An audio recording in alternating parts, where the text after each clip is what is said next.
Hello and welcome to Nerdarchy. For nerds, by nerds, I'm Nerdarchist Dave, and tonight I'm joined by this nerd. Just Ted, how are you doing this fine, lovely evening, sir? I'm doing good. So let's jump into Unearthed Arcana 2025 on updates with the All right, so as always, there's always a little caveat, a little addendum that says this is playtest material and how it looks, talks about the power level options. It's like, okay, things in the 2024 handbook have been scaled up. So therefore, this is kind of trying to match the current rule set, and they understand about the power creep without using that particular word. Yeah. So, all right, so we got the Artificer, a magical crafter and inventor of wonders. Masters of invention, artificers use ingenuity and magic to unlock extraordinary capabilities and objects. They see magic as a complex system waiting to be decoded and then harnessed in their spells and inventions. You can find everything you need to play one of these inventors in the next few sections. And I gotta say, that is like the smallest intro into a character class I've ever seen. It is definitely much smaller than what you typically get for a class. It's usually about 3 times that, if not longer. But because it's playtest material and it's things that I think are going to ebb and flow, they didn't want to tie anything down that wasn't going to become rock solid with whatever the final version looks like. Yeah, it's already a fairly big document anyway. So primary ability, obviously, is intelligence. They still use a D8 for their hit points, saving throws, con, and intelligence, same that we all come to know and love. Their skill proficiencies, they get 2 from Arcana, History, Investigation, Medicine, Nature, Perception, or Sleight of Hand. Weapon proficiency, simple weapons. Tool proficiencies, they get Thieves' Tools, Tinker Tools, and 1 type of Artisan Tools, so they get plenty of tool proficiencies. Armor training, light and medium armor and shields. And of course, you have 2 options for starting equipment. It's a handful of stuff.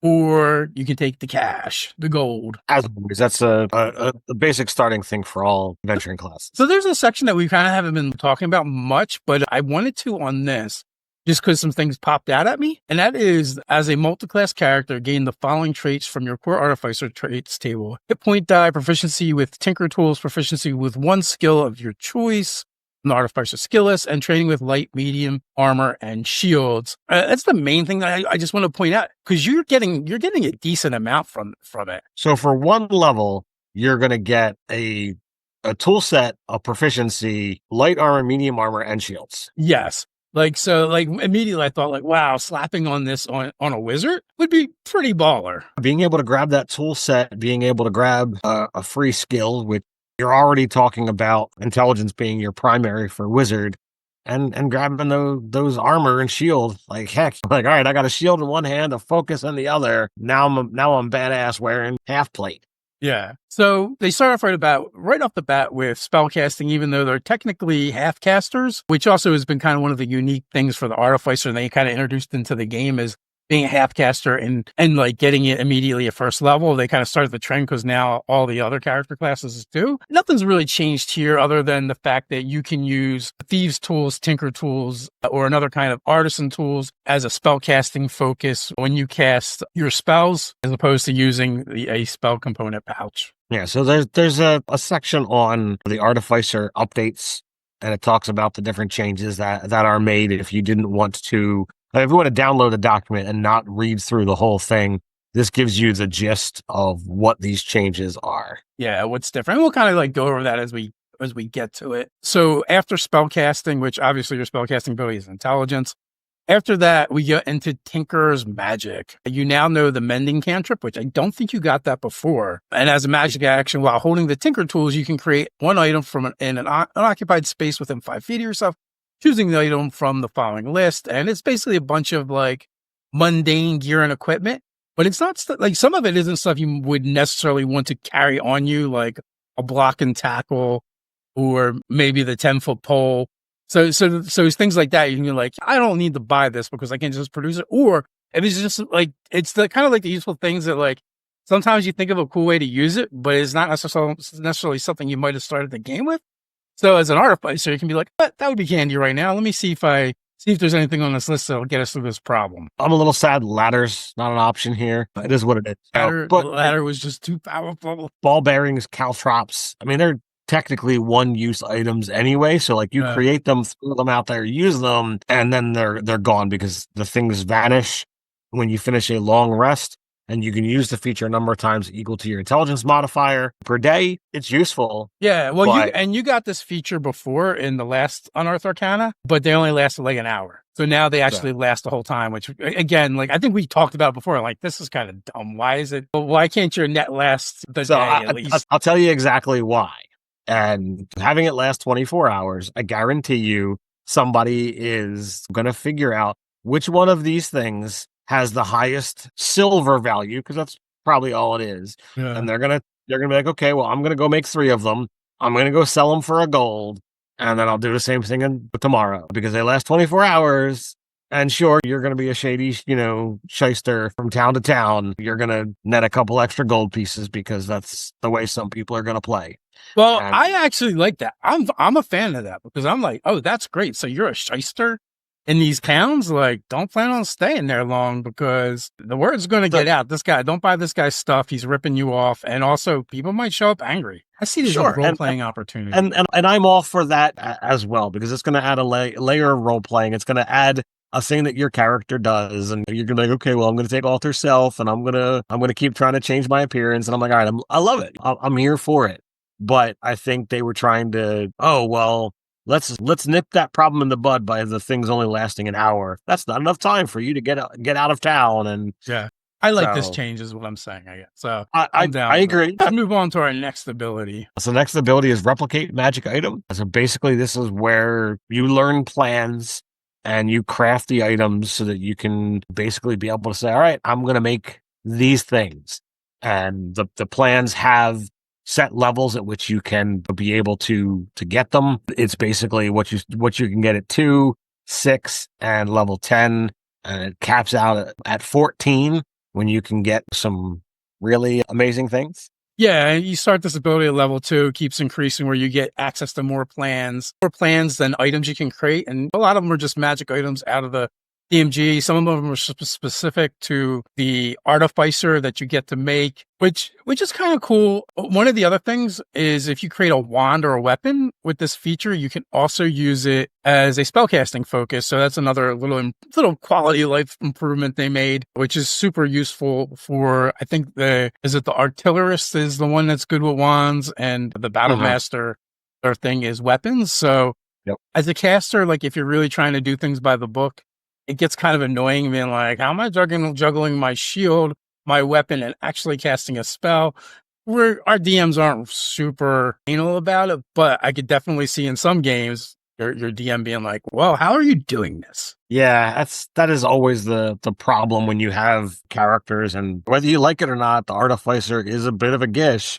It's a spellcaster, but a number of the subclasses lean very heavily towards martial characters. So it's like you're in the thick of it, but you're casting spells. It is the only gish that I truly believe isn't inferior, right? One is because the class is built that way. And 2, there's so much utility built into the artifact. Like they're not meant to be great at any one thing anyway. They're like what the bard always kind of claimed to be. Level 3 is when you get your subclass. Level 4, ability improvement. This is just standard stuff. Level 6, magic item tinkering, and this is where we kind of see some new things. Your replicate magic item feature gains following options. Charge magic item as a bonus action. You can touch a magic item within 5 feet of yourself that you created with the replicate magic item and use charges. You recharge the item and expend a level 1 plus spell slot. The number of charges in the item is equal to the level of the spell slot expanded. I believe that's new. Yeah, that is absolutely a new ability. And this is the first time that anything has been able to, as a player character option, just be like, yeah, I'm going to just refuel my item.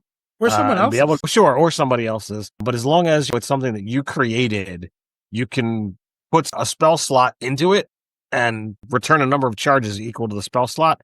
Pretty nice. Also, but that's not it. Also, you get drain magic item as a bonus action. You can touch a magic item within 5 feet of yourself that you created with the replicate magic item and cause the item to vanish, converting its magical energy into a spell slot. Slot is level 1 if the item is common, or a level 2 if the item is uncommon or rare. Once you use this feature, you can't do so again until you finish a long rest. Any spell slot you create with this feature vanishes when you finish a long rest. So in a pinch, you can turn your magic items into spell slots. I wish it didn't max out at level 2. and kind of let you keep, as long as you had the item, let you kind of burn spell slots. I don't think you can create anything higher than rare. I think that's why. Well, then I would have liked to seen a 1, 2, and a 3, and like might even be a thing that I would do in my games. Sure. And also, if you think about it, the spells that you get access to as an artificer, it's not like the spells you're getting as a sorcerer or wizard necessarily. I don't think they're going to impact your game as much. I completely agree. But we're still not done with level 6 because you also get transmute magic item. And essentially, you can take an item that you've created and as a magic action, just touch it and turn it into another item that you have the plan for. So, like, if you get to this point at 6th level, you've got the ability to create armor +1. When you get to 14th level, you can make armor +2. So you could just be like, all right, I'm gonna turn my armor +1 into armor +2 as a magic action because if you've got the plans for it and you made the first one, voila, pretty nice. When I look at this, that's not the direction I'm looking in. I'm looking going, oh, what particular wondrous item fits the situation I'm in, right? Like, or wand or something like that, like where I think it's more about the flexibility being like, oh, the right tool for the right job. You've just increases your chances of having that. So to me, that's a lot of fun. That's amazing. So far, this is the best version of the Artificer, making it closer to like how they were portrayed in the novels. But again, novels are hard, right? When you're talking D&D stats or whatever, but I think they're moving in the right direction. So level 7, you get Flash of Genius. This is one of the best abilities in the game, let alone that the Artificer gets.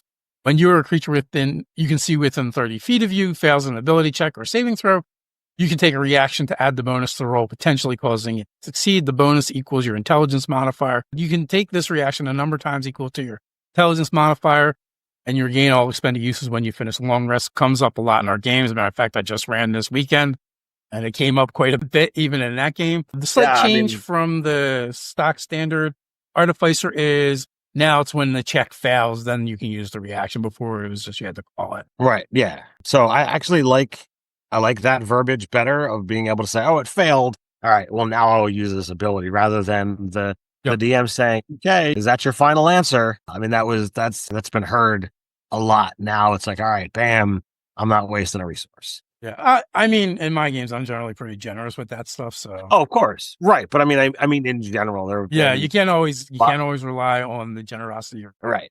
We know better than most because of when we grew up with this game. Level 10, Magic Item of Depth. One of these is also another great ability. You can now attune to the 4 magic items at once rather than 3.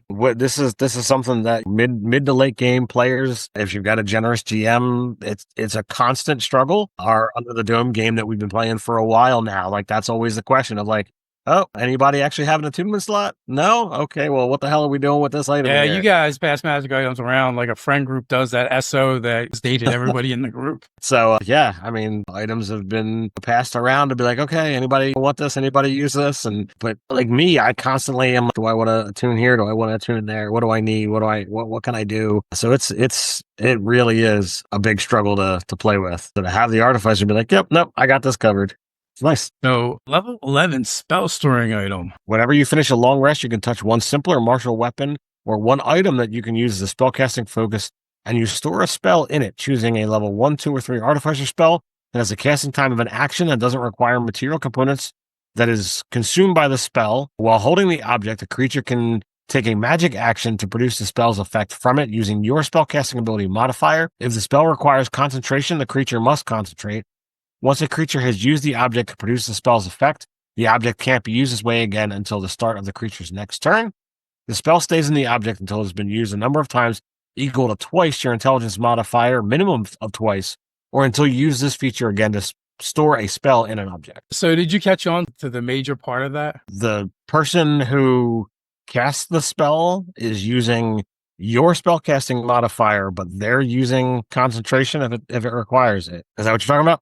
No. It used to be a 1st or 2nd level spell you could store. And now It's a third level. Now they did that in the last Unearthed Arcana as well. They kept that moving forward, but still from the version that of the Artificer you guys see in the game you're playing in now, that's an upgrade. Third level spell slot. I'm sure Ryan and that group might be very interested in revisiting that maybe. Level 14 Magic Item Savant. Again, you just get more attunement slots. Now you're up to 5, which is great. 18 brings you up to 6. So that's double what everybody else gets to do. That's pretty nice. And then you get Epic Boon for 19, like everybody else in the game. And then level 20, Soul of the Artificer. You have developed a mystical connection to your magic items, which you can draw on for aid. You can gain the following benefits. If you're reduced to 0 hit points, but not killed outright, you can disintegrate any number of uncommon or rare magic items created by your replicate magic item feature. If you do so, you can instead drop to a number of hit points equal to 20 times the number of magic items disintegrated. So at that point, you're making a bunch of them. In fact, I'm not sure even how many you're making. Yeah, at that point, you could have up to 6 of them. So that's 120 hit points. If you just...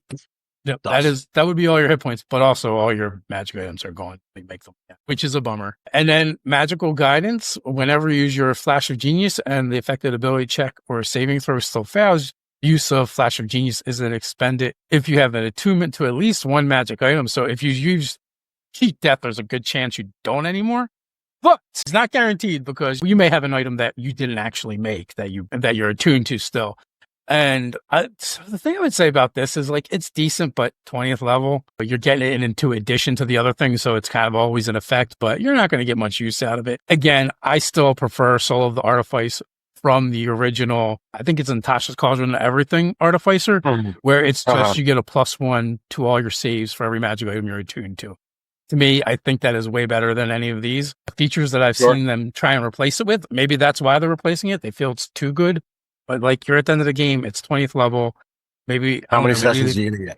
Maybe they felt like you're stepping on the monk's toes too much, but getting a +6 to all your saves is pretty nice. That is nice. That is the art of that's the tweaks, the differences. When I look at it, the major changes are the magical tinkering, which they improved because you get the cantrip and your stuff lasts longer. You have more options for using spell focuses in this version versus the last version of the UA. And also your abilities around replicating and making magic items are expanded and it gives you more options. Yeah.